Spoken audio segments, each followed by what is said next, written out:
Baik, Prof. Selamat siang. Aku jelas nggak? Jelas, sangat jelas, Prof. Jelas. Oke, makasih. Selamat siang, Prof. Selamat Apa siang. kabar? Baik. Sehat. Sehat ya, Alhamdulillah. Ya. Syukur. Nah, pemirsa, acara ini saya lakukan untuk sebenarnya memberikan pengetahuan kepada sivitas akademika seluruh Indonesia, terutama para pengkaji HI ya, yang terutama khususnya kajian strategis dan keamanan. Nah, ini dilakukan sebagai bentuk juga bagian dari program lab diplomasi, lab HI, lab asosiasi AIHI, sehingga bisa mencerahkanlah semua para penstudi HI. Nah, narasumber kita hari ini tentunya tidak asing bagi kita semua ya. Siapa yang di Indonesia ini kalau sudah sebut HI, siapa yang nggak kenal Profesor Dr.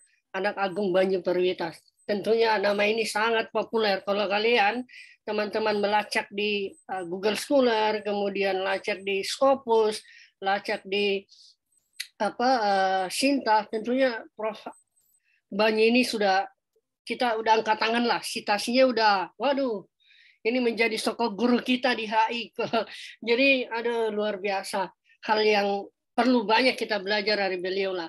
Nah, kalian kalau mau melacak ya CV beliau atau melacak latar belakang studi beliau, kalian boleh dengar video sebelumnya terkait review Profesor HI di Indonesia. Nah, apa yang perlu secara pribadi nih penilaian saya ya terkait Prof. Banyu.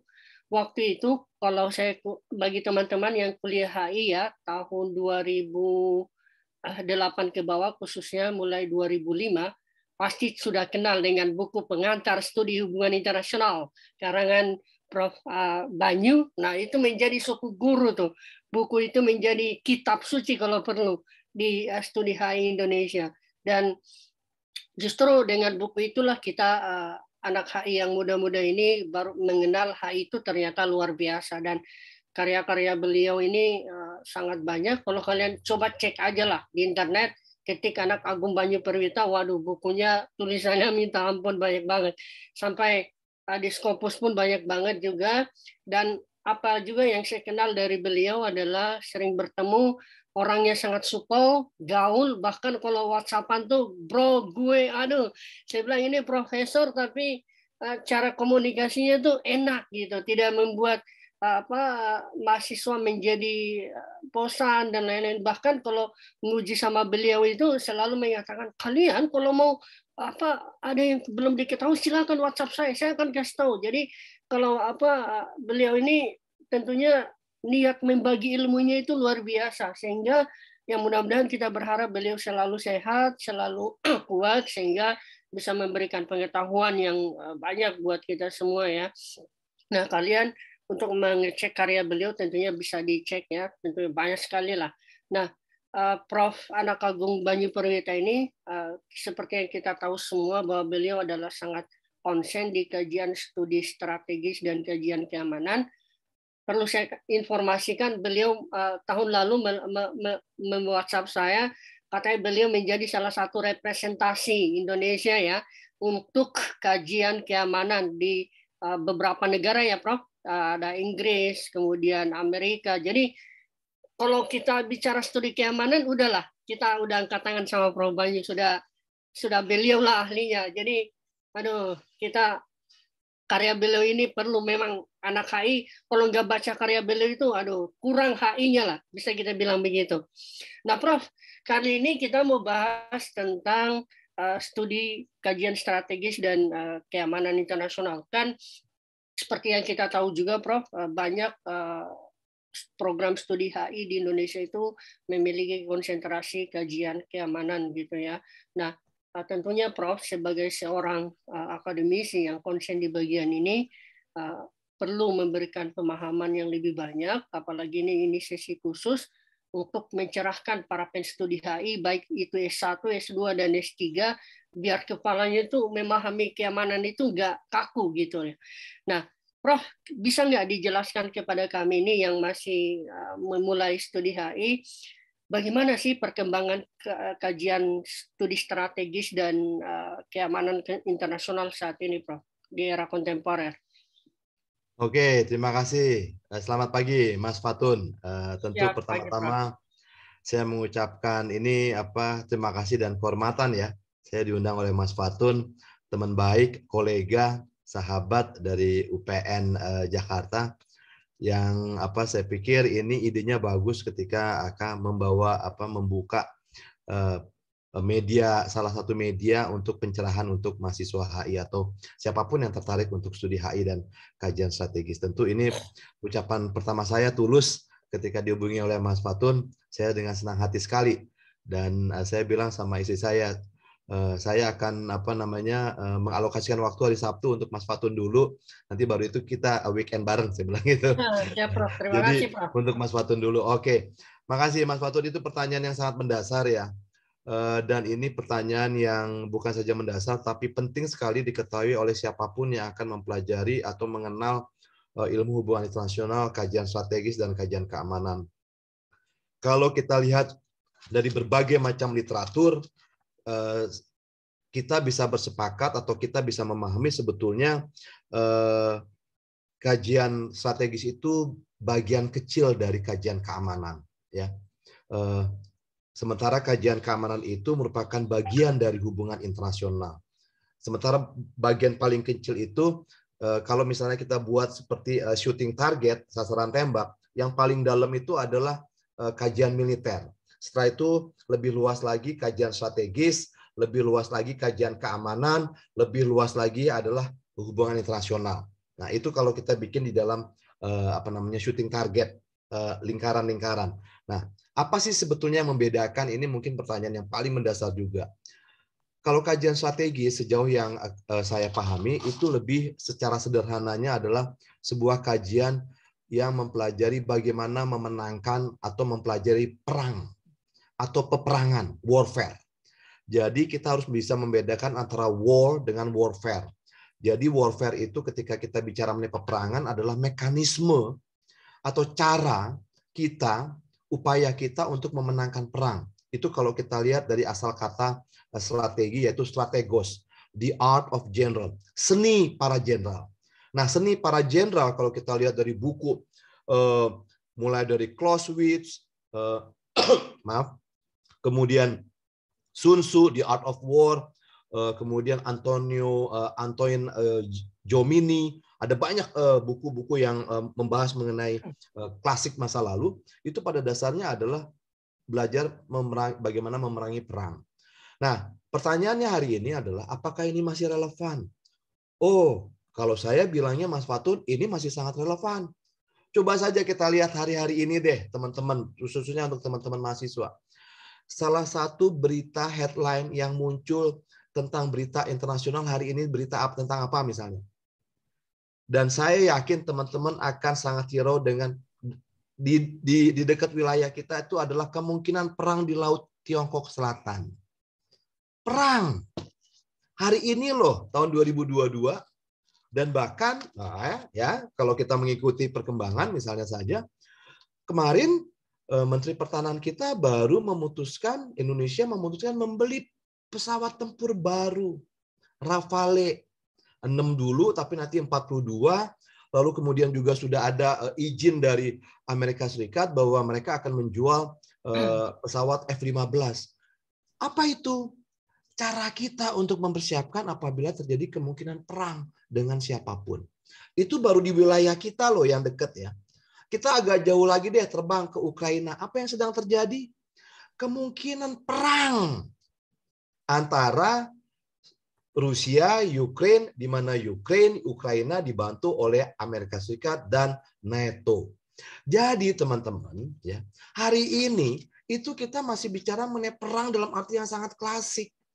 Tetapi yang membedakan adalah teknologinya, instrumennya. Kalau perang zaman dulu, kebetulan saya suka sekali nonton film sejarah nih.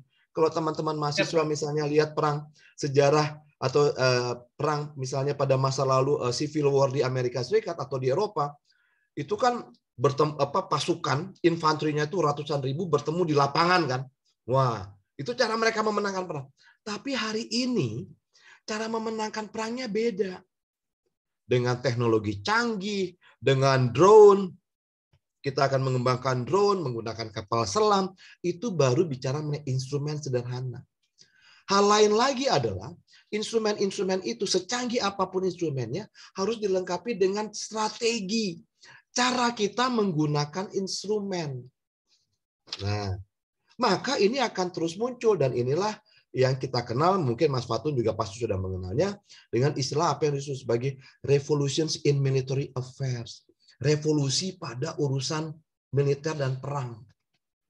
Dulu misalnya, atau sekarang misalnya, mulai dengan membangun opini, misalnya di Ukraina, membangun opini bahwa Putin itu jahat. Nah, itu kan memulai perang, cara kita memulai perang, strategi. Lalu misalnya saja Rusia mendeploy, mengerahkan pasukannya di berbagai perbatasannya dengan Ukraina. Itu cara memenangkan perang. Logistik. Jadi jangan main-main sama dengan kata logistik. Logistik itu perlu. Logistik mungkin bukan paling penting dalam perang, tapi tanpa logistik, jalur logistik yang bagus, maka nanti tentaranya nggak bisa berperang dengan bagus. Kenapa? Karena senjatanya kurang, makanannya kurang, suplai minumannya kurang. Jadi kajian strategis itu adalah kajian mempelajari bagaimana memenangkan perang dalam konteks yang dalam lingkup yang sangat kompleks. Mulai dari misalnya kalau berperang di musim dingin itu pakaiannya harus seperti apa? Itu cara memenangkan perang. Kalau berperang di musim dingin maka warna lorengnya itu adalah putih. Karena di salju. Tapi kalau perangnya gerilya di hutan tropis, maka lorengnya warna hijau dengan belang-belang. Itu cara memenangkan perang. Revolutions in military affairs. Nah, kajian strategis ini pada dasarnya merupakan bagian dari konteks kajian keamanan. Kenapa? Karena ternyata perang itu memberikan dampak, memiliki dimensi untuk hal-hal yang lain. Misalnya, nggak mungkin sebuah negara itu akan maju perang kalau nggak memiliki kekuatan ekonomi.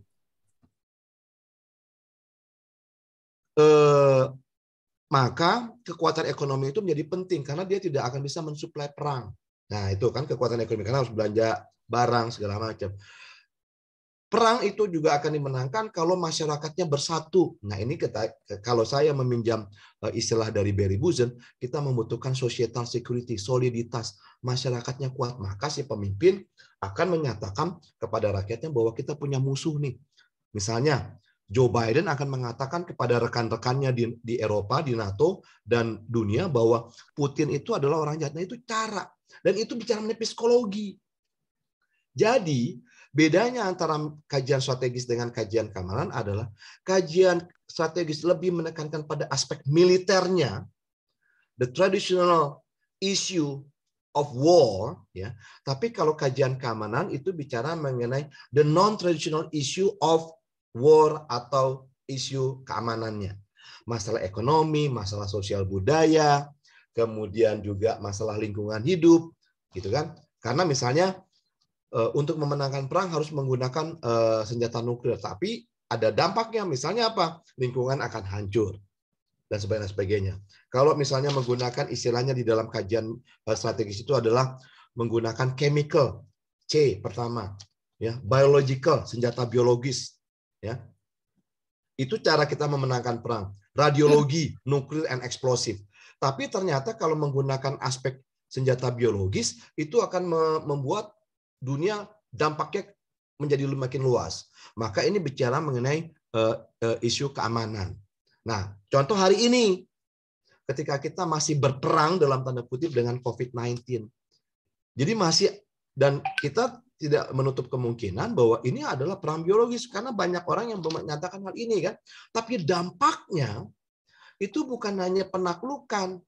Kalau misalnya semua negara mengalami itu kan berarti semua negara ditaklukkan. Siapa yang menang kita nggak tahu. Tapi dampaknya kepada sosial, ekonomi kita, pariwisata kita, kemudian konteks yang lainnya, bisnis, UMKM, sampai hal-hal yang sifatnya belum kita pernah pikirkan semua adalah daya tampung rumah sakit misalnya.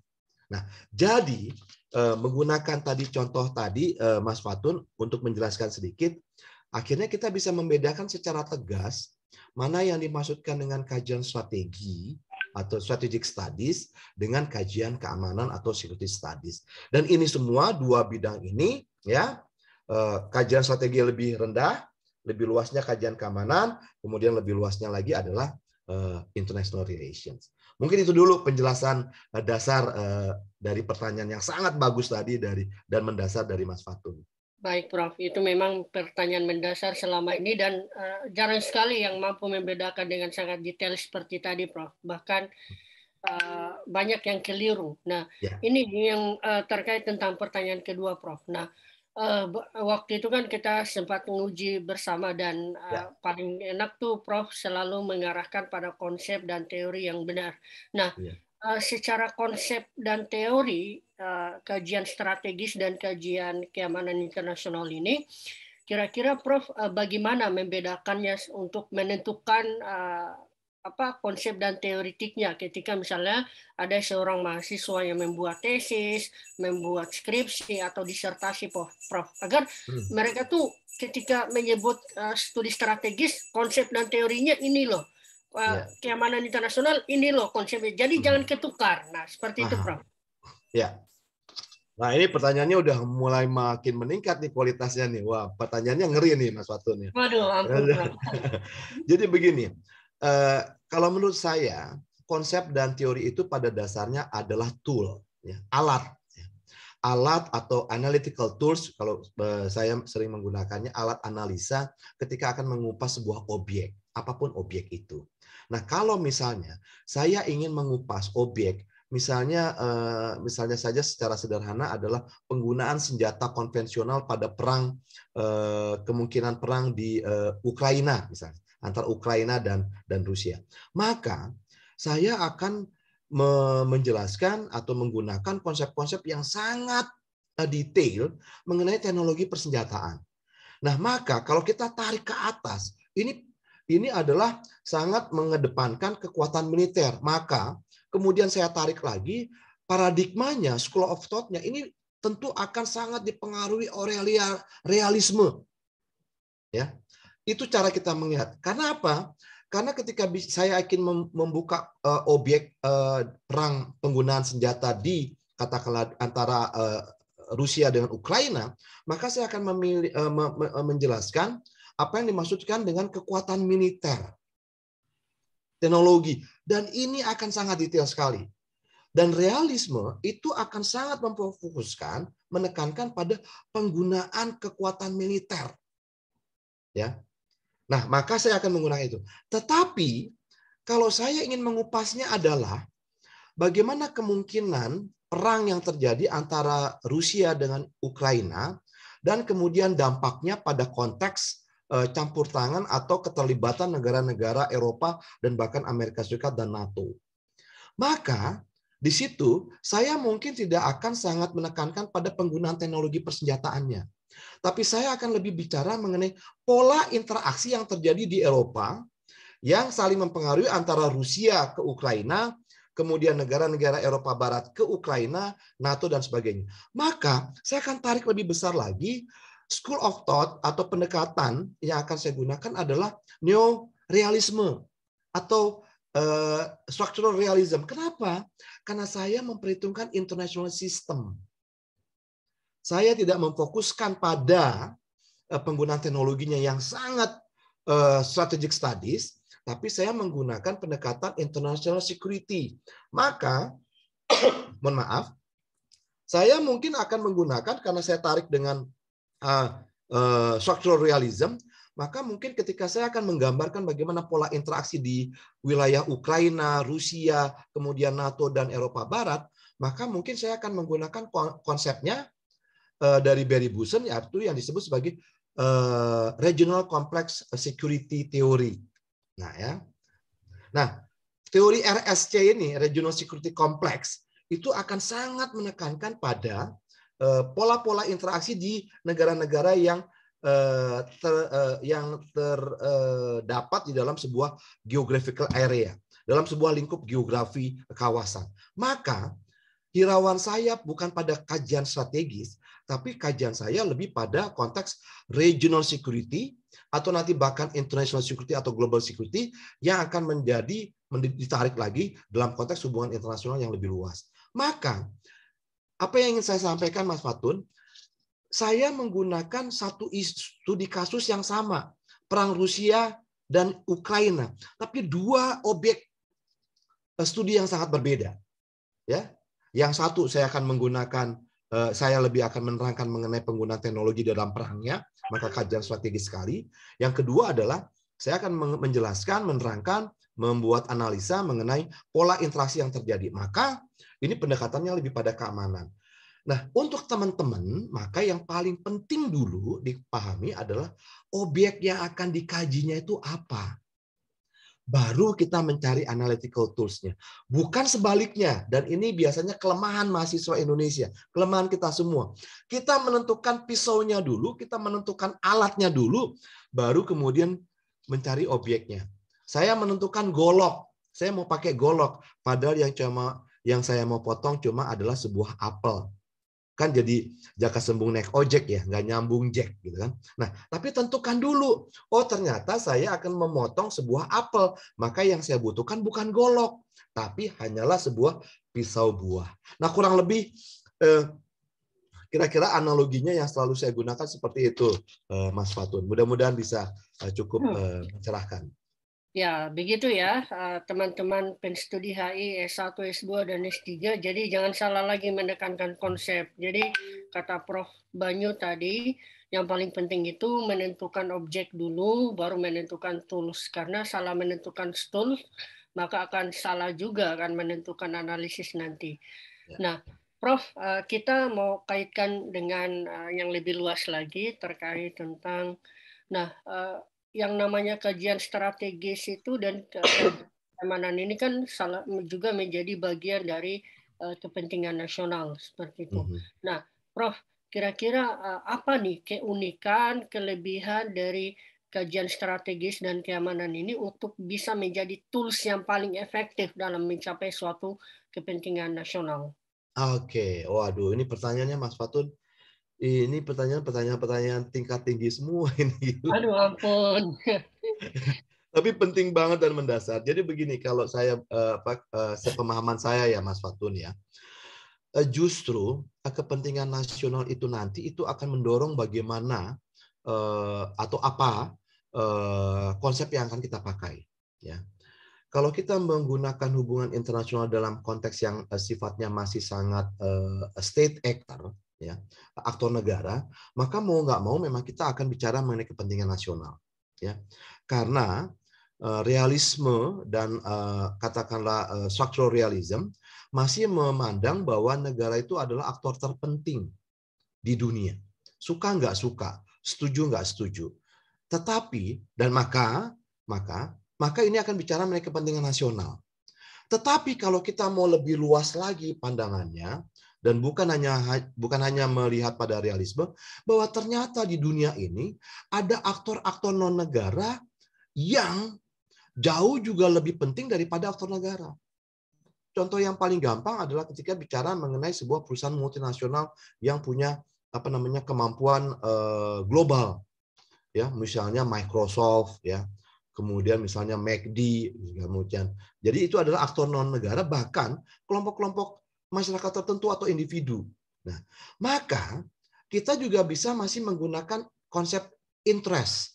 Tapi yang kita gunakan di sini bukan national interest, tapi bicara mengenai individual atau society interest, di mana nanti individual dan society interest itu akan bertemu, ya, akan berinteraksi dengan kepentingan nasional. Misalnya contoh, ya, buat teman-teman nih, misalnya teman-teman pasti tahu kan sebuah perusahaan besar Amerika Serikat yang namanya PT Freeport, ya. PT Freeport itu bergerak di seluruh dunia dan paling besar itu adalah di Indonesia, di Papua, dan kita tahu itu semua. Nah, Freeport itu adalah non-state actors. Tetapi ketika PT Freeport, para direkturnya atau presidennya itu akan bernegosiasi dengan Pak Jokowi, dengan Indonesia sebagai sebuah state actor, dia nggak akan sendirian. Dia akan membutuhkan backup, ya, Karena mungkin dia merasa bahwa, atau dia berpikir, atau dia mempersepsikan bahwa mungkin saya nggak akan cukup kekuatan saya ketika akan berinteraksi dengan Indonesia. Maka siapa yang akan dia hubungi? Maka yang akan dihubungi adalah Presiden Amerika Serikat. Jadi, kepentingan individu, kepentingan sosial, kepentingan perusahaan, kemudian akan menjadi kepentingan nasional. Ya, karena kalau saya misalnya jadi presidennya Freeport, karena saya merasa nggak mampu, saya butuh backup dong. Lalu siapa backup yang harus saya cari? Ya presiden saya akan menggunakan Amerika Serikat supaya mudah-mudahan Amerika Serikat bisa menekan Indonesia. Semoga presiden saya bisa menekan Presiden Jokowi supaya kepentingan pribadi saya, kepentingan perusahaan saya bisa terjamin. Nah, perusahaan individu dan perusahaan kepentingan perusahaan saya pada dasarnya juga nanti akan menjadi representasi dari kepentingan nasional Amerika Serikat. Kenapa? Karena perusahaan tadi kan bayar pajak ke Amerika Serikat. Nah, jadi yang harus kita pahami untuk teman-teman adalah ketika konsep interest tadi, kita harus memahami, dan ini sebetulnya sangat basic sekali Mas Fatun, dan saya yakin Mas Fatun sudah tahu, ketika kita bicara mengenai level of analysis. Dan kita tahu dari David Singer, teman-teman IR, HI harus tahu ini, itu ada 3. Kepentingan individu, kepentingan negara, kepentingan sistem. Aktor individu, aktor negara, aktor sistem. Di mana mereka punya kepentingan. Tetapi dalam keadaan dunia hari ini, itu dilengkapi lagi. Ada kepentingan kelompok masyarakat. Siapa kelompok masyarakat? Ketika ada kelompok masyarakat menjadikan kelompoknya menjadi mafia. Dan mafia ini penting sekali di sebuah negara. Contoh, arti penting mafia narkoba di sebuah negara yang namanya Kolombia. Itu individu-individu loh. Tapi dia punya kepentingan apa? Dagang narkoba. Maka ketika dia berdagang narkoba, maka dia akan berurusan dengan negara Kolombia. Mungkin dia akan tekan presidennya supaya saya bisa menguasai perdagangan mafia. Nah, itu contoh. Kemudian apalagi? Kekuatan-kekuatan transnational organized crime. Nah, jadi teman-teman akan mempelajari juga transnational organized crime. Nah, ini adalah kelompok individu yang tidak ada di dalam level of analysisnya David Singer. Maka para teoritisi HI itu memperbaiki, ya. Itu yang kedua. Jadi bukan saja individu, nanti dari individu akan menjadi kelompok individu, menjadi negara, udah 3 ya. Tetapi antara negara dengan sistem internasional, dan ini yang sekarang terjadi, kita mempelajari kawasan. Regionalisme. Apa itu? Adalah negara-negara yang berada di dalam sebuah kawasan tertentu in one particular geographical area which may influence the international system. Contoh, Uni Eropa itu adalah regional grouping di kawasan Eropa. Tetapi sepak terjangnya Uni Eropa itu mungkin juga akan mempengaruhi dunia. Kenapa? Karena di situ ada negara-negara besar. Sama halnya ketika kita bicara mengenai ASEAN. ASEAN itu adalah pengelompokan regional di Asia Tenggara, di mana nanti kita akan bisa mempengaruhi dunia. Kenapa? Amerika Serikat bermain. Buktinya apa? Hari ini kita memiliki di kawasan ini apa yang disebut sebagai AUKUS. Australia, US, dan Inggris. Karena mereka merasa penting di kawasan ini. Lalu ada lagi apa? Quad. Quadrilateral Dialogue. Teman-teman mahasiswa HI harus sangat well informed ya dengan kekuatan-kekuatan regional seperti ini akan mempengaruhi kawasan. Terdiri dari India, Jepang, Amerika Serikat, dan Australia. Kenapa? Karena kawasan ini penting. Oleh karena itu ASEAN misalnya saja selalu muncul bahwa konsep sentralitas ASEAN, ASEAN centrality. Jadi ASEAN itu apa? ASEAN itu menjadi aktor yang paling penting yang bisa menentukan di kawasan Indo-Pasifik. Kenapa? Karena ada kekuatan-kekuatan lain, negara-negara besar lain yang juga memiliki kepentingan, konsep kepentingan di kawasan ini. Maka akhirnya ada 5 level of analysis kepentingan yang harus kita hadapi. 1, kepentingan individu, komunitas, society, group of people, group of individuals, ya, kelompok teroris, ya, itu bisa menjadi group of individuals. Kemudian negara, kemudian kawasan, dimanapun. Kalau di Afrika maka kita bicara mengenai African Union, ya. Kalau di Latin Amerika kita bicara mengenai Mercosur misalnya. atau Association of Latin America, gitu kan. Kemudian juga yang terakhir adalah global atau international system. Nah, ini semua bicara mengenai kepentingan. Kepentingan ini akan saling tarik-menarik dan carut-cemarut. Dan ini yang nanti akan mempengaruhi pola interaksi antar aktor tadi. Jadi kita bisa paham, oh kenapa presiden di Kolombia itu dalam tanda kutip dipelihara atau memiliki hubungan yang sangat dekat dengan mafia narkotika. Karena mereka punya kepentingan. Baik itu kepentingan individu, kepentingan kelompok, dan mungkin si presiden Kolombianya membutuhkan ekonominya mafia tadi untuk digunakan sebagai misalnya modal untuk pembangunan, dan itu terjadi di mana-mana, gitu loh, ya, mafia narkoba, misalnya contoh di Myanmar, bagaimana junta militer Myanmar itu melakukan kerjasama dengan kelompok pedagang narkoba opium di segitiga emas di kawasan Myanmar, Kamboja, dan Laos. Sama halnya dengan di Afghanistan. Kalau teman-teman membaca misalnya Taliban sebagai penguasa Afghanistan hari ini, itu salah satu caranya adalah bisa menjual opium, ya, narkoba dengan negara-negara tertentu atau bahkan dengan kelompok-kelompok mafia, karena ini merupakan modal yang bisa digunakan untuk mendapatkan uang. Dan kita tahu Afghanistan sangat terkenal sekali dengan opium. Dan Taliban dari segala macam informasi, kalian bisa cari di Google, Taliban itu bisa membeli senjatanya dengan menjual opium. Nah, jadi ini akan saling carut-cemarut kepentingan-kepentingan individu, kelompok individu, kepentingan perusahaan, dan kemudian menjadi kepentingan negara dan bahkan kepentingan global. Contoh, kita tahu juga bahwa hari ini itu ada yang disebut sebagai perang dalam tanda kutip perang vaksin. Nah, perusahaan mana misalnya, ya, kita tahu bahwa terjadi perang vaksin kompetisi antara Sinovac dengan Pfizer, dengan perusahaan Amerika Serikat. Lalu apa? Mereka akan mempengaruhi misalnya WHO, World Health Organization, sebagai simbol dari representasi global bahwa misalnya hanya vaksin A yang bisa digunakan. Ini menunjukkan apa, teman-teman? Menunjukkan kepentingan individu, kepentingan perusahaan, kepentingan pabrik farmasi, vaksin itu akan bercarut-marut dengan kepentingan negara dan bahkan kepentingan global yang direpresentasikan oleh WHO. Dan ini bicara mengenai masalah keamanan. Apa itu? Masalah bicara mengenai health security, keamanan kesehatan. Jadi kita bisa menurunkan, ya, dari penjelasan tadi, persoalan HI, hubungan internasional, menjadi persoalan kepentingan keamanan, ya, health security. Kalau kita ngomongin narkoba, kita bicara mengenai drugs security.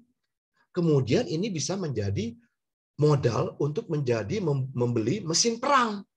Itu yang tadi digunakan oleh Afghanistan, Taliban, yang digunakan oleh Kolombia dan negara-negara lainnya untuk membeli senjata untuk melakukan peperangan. Akhirnya apa? Hubungan internasional, kajian keamanan, kajian strategis itu terus akan terkait sepanjang hidup kita manusia. Itu kira-kira, Mas Fatur. Luar biasa, ya. Nah, ini nih bagi kalian yang belum pernah diajarin sama Prof. Banyu pasti akan sangat menarik lah. Jadi kalau beliau ngajar tuh rasanya pengen dengerin aja. Jadi selalu disampaikan secara teoritik, kemudian case-nya begini. Case-nya nggak satu doang, bisa sampai 10 kalau perlu. Jadi kadang kalau bilang Prof. Banyu ngajarnya tuh 2 jam tuh kayak nggak terasa gitu karena saking nikmatnya mendengarkan materi beliau. Nah, Prof, bisa nggak sampaikan? Prof kan yang lalu jadi salah satu representasi Indonesia untuk berbicara tentang keamanan maritim yang juga menjadi bagian dari kajian keamanan gitu. Prof, bisa nggak diceritakan kayak kita nih biar teman-teman juga tahu bahwa Prof telah setidaknya merepresentasikan Indonesia, telah menyampaikan kepentingan Indonesia sebagai ya kita bisa bilang diplomat Indonesia lah yang menghubungkan Indonesia dengan negara lain tentang studi keamanan yang khususnya keamanan maritim, Prof. Yang lalu lah. Ya, jadi sih sebetulnya, jadi kalau ini pertanyaan saya jadi nggak enak nih Mas Fatun. Entah disangka jualan lagi. Ini bagian biar artinya kita lihat dari sisi akademik ada, sisi praktis ada ya. Ya, oke. Jadi ceritanya begini, sebenarnya sih sederhana aja ya, karena kebetulan ada beberapa tulisan saya yang terkait dengan hal itu, kemudian dibaca oleh pihak luar, dan akhirnya mereka mengundang. Itu aja sih intinya. Jadi mereka mengundang saya di beberapa pertemuan di luar negeri terkait dengan isu-isu tadi, sehingga kemudian dalam tanda kutip itu kemudian dianggap menjadi representasi dari Indonesia. Padahal mungkin saya nggak boleh mengatakan bahwa itu adalah representasi dari Indonesia. Tapi ini menjadi menarik karena Indonesia termasuk yang dilihat oleh dunia ketika memunculkan konsep-konsep tertentu. Satu contoh yang mungkin saya bisa share ya kepada teman-teman. Ketika Presiden Jokowi untuk kali pertama tahun 2013 sebelum sebagai bahan kampanyenya, kemudian tahun 2014 itu memajukan konsep poros maritim dunia. Dan ini kan menarik dunia ya. Jadi mengundang keingintahuan dunia bahwa Indonesia tuh akan menjadi apa sih. Padahal sebetulnya kalau saya lihat konsep poros maritim dunianya Pak Jokowi itu bukanlah sesuatu hal yang baru. Kenapa? Karena dari dulu memang secara geografis kita adalah negara kepulauan terbesar di dunia. Tetapi hingga hari ini memang orientasi kita kepada maritim, kepulauan itu memang masih sangat kurang. Oleh karena itu kemudian ketika Pak Jokowi mengajukan visi ini, berbondong-bondong hampir semua katakanlah para, termasuk Mas Fatun juga, saya pernah baca tulisannya itu, ya. Kita mencoba menganalisa bagaimana poros maritim dunia kaitannya dengan HI, dengan kajian keamanan, kajian strategis, keamanan internasional. Nah, kebetulan ada 3 kali saya nulis tentang hal itu, dan kemudian saya dipanggil khusus oleh Kementerian Luar Negeri India waktu itu ya, 3-4 tahun yang lalu, 4 tahun yang lalu lah, 3 atau 4 tahun yang lalu benar. Nah, kenapa? Karena India itu merasa bahwa karena Perdana Menteri Narendra Modi itu juga mengeluarkan apa yang disebut sebagai East Act Policy. Kebijakan tadinya adalah East Look Policy ya, kebijakan melihat ke timur, sekarang menjadi East Act Policy, kebijakan bertindak ke timur. Nah, ini satu hal yang harus teman-teman ketahui ya. Kalau teman-teman mempelajari HI, kajian keamanan dan kajian strategis, harus sangat memahami geopolitik yang didasarkan oleh geografi. Kenapa? Karena kita bicara mengenai geografi dan geopolitik. Kenapa India mengeluarkan kebijakan melihat ke timur dan bertindak ke timur? Karena wilayah timur India itu, di mana itu wilayah timur Indonesia? Di kawasan kita. Itu adalah dianggap sebagai the engine of economic growth, mesin pertumbuhan ekonomi dunia. India secara strategis, jadi kajian strategis itu bukan hanya ternyata belajar mengenai perang, tapi bagaimana berpikir secara strategis jauh ke depan. Itu melihat kawasan ini adalah kawasan yang akan menjadi pendorong, mesin pendorong kemajuan dunia. Dan di India nggak melihat ke barat. Kemana ke barat? Ke barat itu kawasan Asia Tengah, Timur Tengah yang isinya konflik gitu loh. Kalau kawasan di sini, meskipun kita punya potensi konflik di Laut Cina, di Laut Tiongkok Selatan, tapi ini adalah negara-negara yang akan mendorong ekonomi dunia. Itulah sebabnya kemudian, singkat cerita, Kementerian Luar Negeri India itu mengundang beberapa ekspert Indonesia yang dianggap akademisi Indonesia, termasuk saya, untuk menjelaskan Indonesia itu mau ngapain sih sebetulnya gitu loh. Jadi mereka tuh sebenarnya khawatir dalam tanda kutip ya. Sekaligus juga ingin mencari peluang kerjasama. Makanya adalah kerjasama Indonesia-India sebagai satu contoh itu menjadi penting. Kenapa? Karena kebetulan kita punya perbatasan langsung dengan India, yaitu Samudra Indonesia. Ditambah Australia satu lagi. Ya, saya sih sebetulnya belum seberapa dibandingkan para akademisi yang lainnya ya. Akademisi Indonesia yang lainnya yang lebih top gitu ya, yang lebih mendunia. Tapi paling tidak saya punya pengalaman ketika dipanggil oleh Kementerian Luar Negeri, negara-negara sahabat atau kedutaan besar, termasuk dengan Tiongkok. Nah, Tiongkok juga Kementerian Luar Negerinya, lawat kedutaan besarnya di Jakarta, itu mengundang saya khusus ke Beijing, itu menjelaskan Indonesia itu mau ngapain sih gitu. Makanya akhirnya kan saya ditawari menjadi profesor tamu di sebuah universitas di Tiongkok yang saya ambil hingga tahun 2024. Nah, ini COVID, akhirnya nggak bisa saya ke China secara offline, jadi semua kuliahnya lewat online gitu. Nah, intinya itu karena begitu. Jadi sebetulnya Indonesia itu sangat diperhatikan oleh dunia.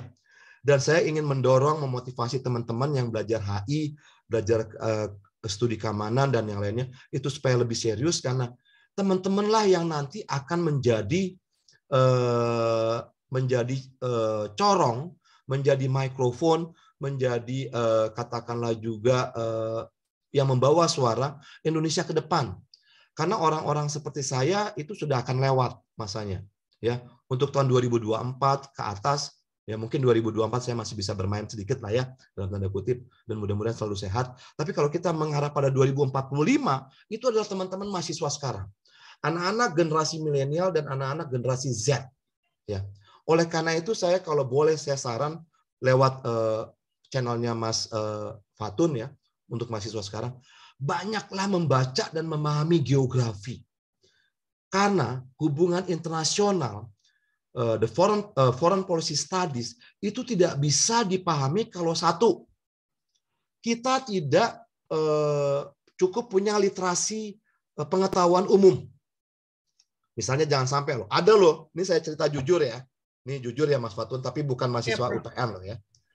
Siap. Ada mahasiswa yang misalnya bukan saya sih, mungkin teman-teman yang lain atau katakanlah saya tanya misalnya, kalian tahu nggak siapa namanya siapa Perdana Menteri India? Nggak tahu. Atau tahu nggak seseorang yang namanya Narendra Modi? Itu siapa sih? Waduh, nggak tahu. Atau yang lebih parah, tahu nggak Osama bin Laden? Ada loh mahasiswa yang bilang, saya nggak tahu Osama bin Laden. Intinya apa? Literasi mahasiswa hari ini tuh terbatas. Maka you have to read a lot. Iqra, membaca. Dan dunia itu ada di genggam Anda kok. Anda bisa membaca CNN langsung dari HP kan. Anda bisa membaca The Washington Post itu langsung dari HP. Jadi nggak ada lagi alasan seperti zaman saya kuliah, itu kalau membaca koran harus membaca yang papernya.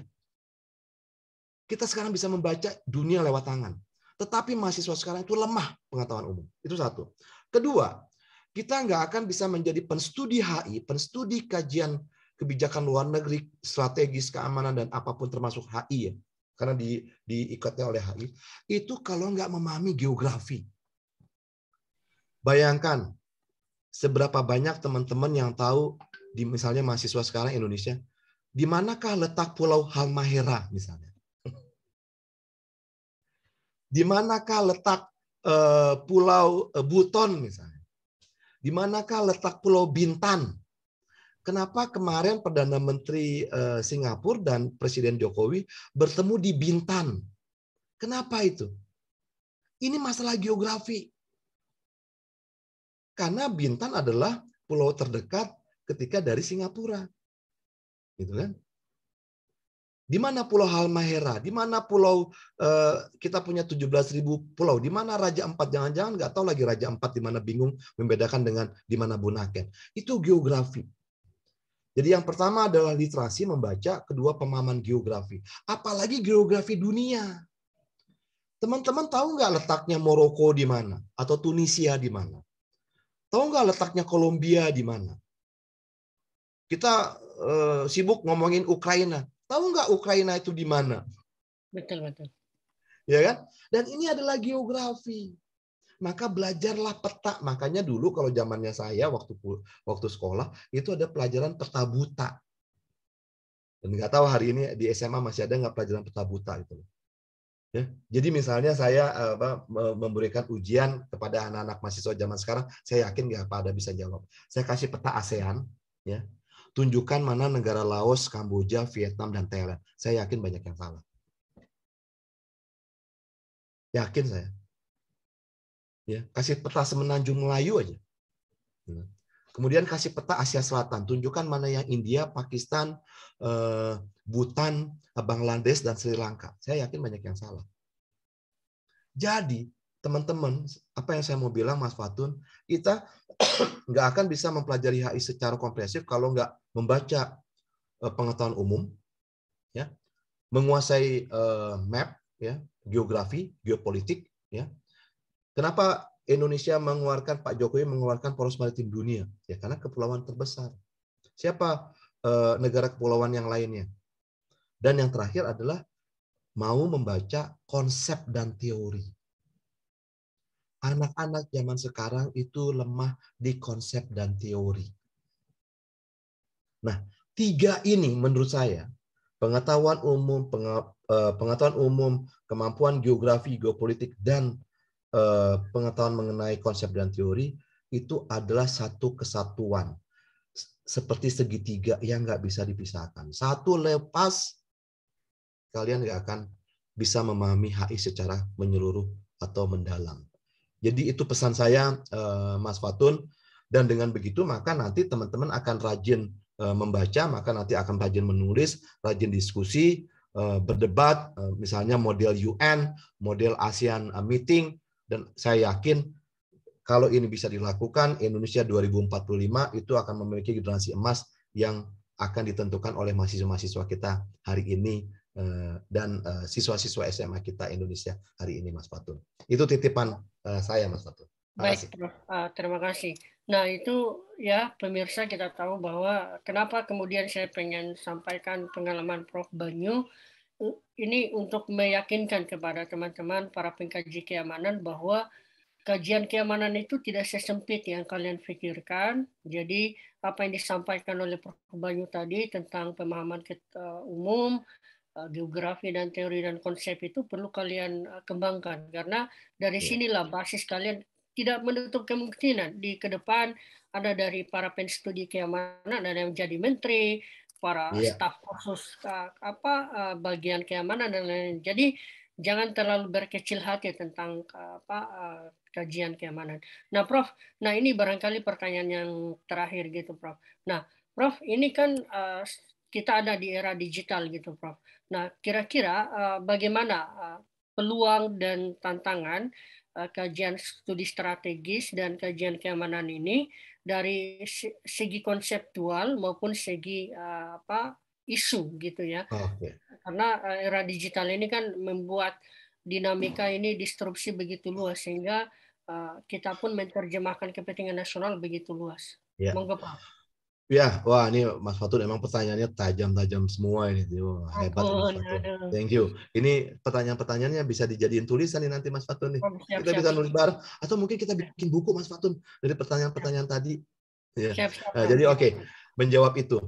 Justru dengan revolusi industri yang kelima hari ini, keempat dan kelima, dan kemudian digitalisasi, itu membuat kajian, pertama, membuat hubungan internasional, kajian strategis, dan kajian keamanan itu menjadi lebih kompleks, sekaligus menantang. Kenapa?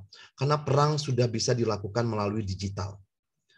Saya ingat 2-3 hari yang lalu, itu Panglima TNI, Jenderal Andika Perkasa, itu meresmikan apa yang disebut sebagai military, kaitannya, saya lupa singkatan persisnya, tapi konteksnya adalah ketika konteks militer dengan keterkaitan cyber, dan itu kerjasama dengan BSSN, Badan Cyber dan Sandi Negara.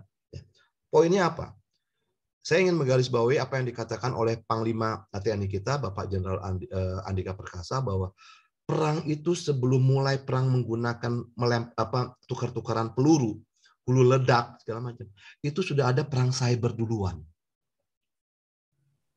Misalnya mengacaukan sistem navigasi, ya, mengacaukan sistem balistik, mengacaukan sistem komunikasi pesawat tempur, maka akan mulai dulu dengan perang cyber. Jadi ini akan menambah rumit sekaligus tantangan, peluang ya untuk kajian strategis dan kajian keamanan. Kenapa? Karena perkembangan digital, perkembangan teknologi informasi komunikasi. Makanya kenapa sekarang mungkin nanti ya perang zaman depan itu mungkin nanti akan lebih banyak pesawat tempur nanti ya, itu bukan diawaki oleh pilot, tapi oleh drone. Bayangkan, kita membayangkan misalnya saja drone itu bisa dilengkapi peluru dan bisa menembak seseorang dengan kontrol jarak jauh. Jadi perang akan semakin canggih. Ya. Jadi perang itu akan semakin canggih dan ini perlu menjadi perhatian kita semua, khususnya mahasiswa. Oleh karena itu, keterkaitan antara teknologi dengan dengan hubungan internasional dengan kajian strategis dan kajian keamanan itu sangat dekat dan dekat sekali. Oleh karena itu, teman-teman juga harus melek teknologi. Ya. Teknologi persenjataan sudah demikian canggihnya. Ya. Jadi digitalisasi dan sebagainya itu, kalau misalnya teman-teman misalnya ini kan UPN punya lab ya, HI ya. Nanti misalnya menggunakan peta digital ya. Itu nanti mungkin bisa, kalau lebih canggih nanti ya, kita pencet-pencet di komputer itu ada softwarenya. Kita bisa menunjukkan konflik misalnya konflik di Ukraina itu ada berapa ribu tentara yang muncul. Nah, ini pemahaman ini harus perlu. Dan ini akan sangat mengandalkan teknologi. Oleh karena itu, kita nggak boleh hanya menjadi user, ya, tapi juga bisa memanfaatkan teknologi untuk kebutuhan studi kita. Misalnya saja COVID-19 ini kan membuka peluang baru untuk pembelajaran jarak jauh ya, seperti hari ini ya. Bayangkan sekarang kita bisa melakukan webinar dan peserta kita itu dari berbagai macam seluruh dunia itu, tanpa mengeluarkan biaya yang relatif signifikan, pesawat, hotel dan sebagainya. Nah, peluang-peluang ini tuh harus sangat dimanfaatkan untuk proses pembelajaran, dan yakin saya bahwa nanti kajian hubungan internasional, kajian strategis dan kajian keamanan juga sangat membutuhkan teknologi seperti ini. Oleh karena itu pesannya adalah, dan saya yakin generasi milenial dan generasi Z itu akan sangat lihai menggunakan komputer. Misalnya saja belajar coding, ya itu anak-anak kecil sekarang, kalau teman-teman Mas Fatun tahu, itu sejak SD itu udah belajar coding loh. Bayangkan kalau mereka tuh nanti jadi jago-jago teknologi dan bisa jadi hackers. Dan di Indonesia sendiri kita sudah memiliki Cyber Defense Forces dan segala macamnya yang akan terkait dengan teknologi, dan ini harus dilindungi karena ini kajiannya nanti keterkaitannya dengan kajian keamanan. Bayangkan kalau sistem komputer ATM ya, anjungan tunai mandiri kita tuh dirusak oleh hackers dari luar, maka akan membahayakan keamanan ekonomi kita. Kita nggak bisa, misalnya tiba-tiba uang kita di ATM, misalnya nih, saya kan punya uang 20 triliun nih, Mas Fatun di ATM gitu. Bercanda Mas Fatun. Tiba-tiba uang 20 triliun saya tuh pindah ke rekeningnya Mas Fatun tanpa saya ketahui, padahal Mas Fatun yang menggunakan itu tadi. Nah, ini akan sangat terjadi dan ini akan sangat membahayakan. Bagaimana sistem penerbangan sipil di Soekarno-Hatta, di bandara-bandara kita tuh dihancurkan secara diam-diam dan akhirnya pesawat tabrakan. Bagaimana sistem di rumah sakit, ya, itu akan sangat membahayakan sekali. Sistem perbankan dan yang lain-lainnya. Jadi itulah sebabnya satu hal yang mungkin juga menjadi masukan buat program studi atau kampus yang memiliki hubungan internasional, mungkin juga perlu memasukkan mata kuliah atau menciptakan mata kuliah kaitan antara teknologi dengan hubungan internasional. Kayaknya ini perlu nih. Ya. Jadi anak-anak HI, kajian strategis dan kajian keamanan itu juga akan cukup lincah, lihai berbicara mengenai betapa kebutuhan teknologi itu menjadi sangat krusial sekali. Itu tanggapan saya, Mas Fatun. Semoga bermanfaat. Baik, Prof. Wah, luar biasa ya. Jadi enak banget kalau ngobrol sama Prof. Banyu tuh. Wah, luas, pengetahuannya jadi luas. Nah, Prof, ini barangkali mungkin barangkali pesan dari Prof terkait, kan Indonesia punya kepentingan nasional dalam konteks keamanan dan kajian strategis gitu ya. Kira-kira menurut Prof apa nih yang perlu diperbaiki, apa yang perlu diefektifkan agar kajian para pengambil kebijakan itu, terutama khususnya bagian studi strategis ini, lebih efektif menggunakan metode ini untuk mencapai kepentingan nasionalnya. Oke, jujur Mas Fatun, saya banyak punya masukan ya, atau kritik konstruktif untuk negara kita, untuk Indonesia 2045 ya, 100 tahun. Satu hal yang paling penting adalah kalau kita belajar HI, dan saya yakin Mas Fatun juga paham dengan saya dan sudah mengerti bahwa semua kebijakan luar negeri dan kebijakan pertahanan itu harus selalu didasarkan pada yang pertama adalah based on geographical area dan bentuk geografinya. Nah, kalau Indonesia adalah negara kepulauan terbesar di dunia, maka strategi kebijakan luar negeri dan strategi kebijakan pertahanannya harus berbasiskan pada geografinya. Contoh, maka mungkin yang akan bisa menjadi masukan buat negara misalnya, karena kita adalah suka nggak suka, kita tuh adalah negara kepulauan terbesar di dunia dari Sabang sampai Merauke, dari Bitung sampai Miangas, maka mungkin nggak kita punya strategi pertahanan negara kepulauan. Jadi strategi kebijakan luar negeri kita, strategi pertahanan kita itu berdasarkan pada geografi. Akhirnya apa? Kepentingan nasional kita juga akan berdasarkan pada konteks geopolitik kita. Itulah sebabnya kenapa teman-teman harus memahami geopolitik. Maka kalau kita bicara Indonesia, geopolitik kita, geografi kita, size kita, dengan penduduk seperti kayak begini, dengan sangat plural, bineka tunggal ika, kalau kita ingin bertahan sebagai Indonesia, maka kita harus memajukan kepentingan nasional yang mencerminkan karakteristik negara bangsa tadi. Kalau enggak, kita akan bubar. Ya.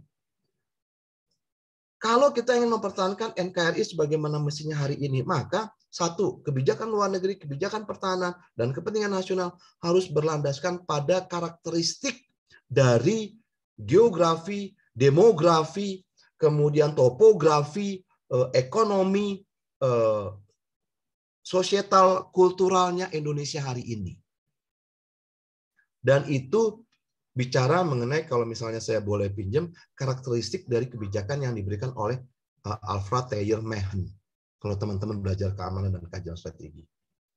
Karena itulah kenapa sebuah negara itu harus melihat proyeksi ke depannya berdasarkan apa yang dia miliki hari ini. Kenapa Singapura, kenapa Jepang, kenapa Korea Selatan begitu maju? Karena dia paham bahwa dia nggak memiliki sumber daya alam yang melimpah. Posisinya begitu penting. Maka dia melakukan apa yang dia lakukan hari ini. Itulah sebabnya kalau kita sekarang kaya limpah meruah, jangan sampai kita seperti masa lalu kita menjadi tergantung dengan orang lain, tapi sekarang orang lain yang menjadi tergantung dengan kita. Hari ini perkembangan dunia, semua orang pakai baterai listrik, litium. Kita punya semua, itu mungkin juga di dekat kampungnya Mas Fatun kan. Kita punya semua tuh. Maka sekarang kita nggak ngekspor bahan mentah nikelnya, kita olah di sini. Orang akan cari kita. Bahwa kita akan dimaki-maki orang, iya. Mereka selama ini nggarong kita kok.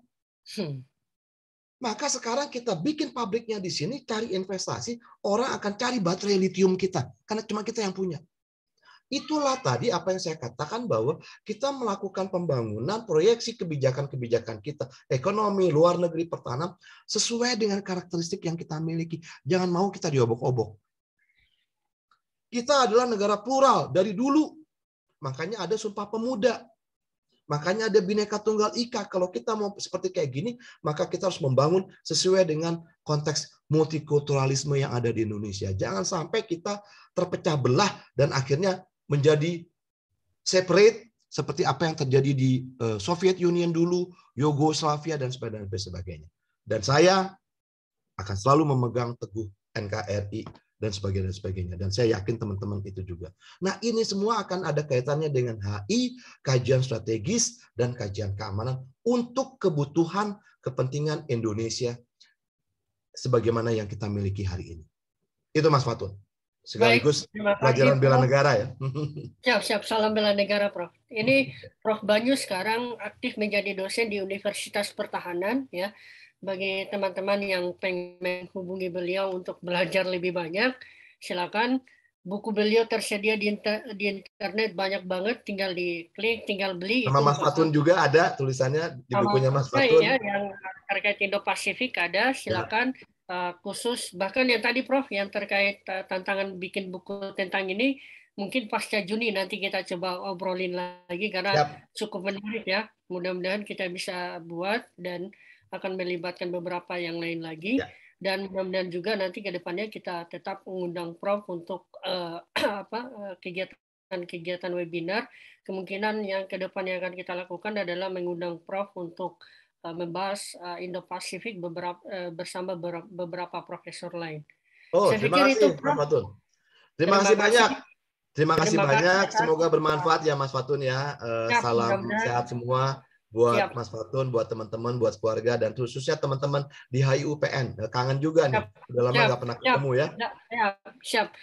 Mudah-mudahan ini dapat menambah pelajaran buat teman-teman S1, S2, S3 sehingga mereka paham bahwa studi strategis kayak mana dan studi kontemporer ini sudah sangat meluas. Jadi ini masalah persepsi, masalah cara pandang aja sehingga siap kata Prof tadi itu ikro baca biar kalian tahu dunia itu tidak sesempit yang kalian pikirkan. Dunia itu ada di genggaman kalian, apalagi menyambut 2045. Terima kasih, Prof.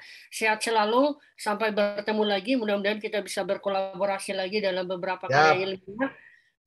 Tetap sukses dan tetap menjadi panutan untuk para studi Indonesia. Terima kasih, Prof. Siap. Salam Terima sehat. kasih, Mas Fatun. Salam sehat selalu ya. Kontak-kontak Siap. selalu ya. Siap. Saya bisa dihubungi kapan saja, anytime. Oke? Siap. Siap. Oke. Siap. Ya. Oke, izin live. Siap. Sudah Ya, selesai? siap, Prof. Oke, terima kasih. Semoga bermanfaat ya. Saya live ya. Ya, siap, Prof. Yuk. Nanti kasih tahu ya, Mas Fatun. Ya, Prof.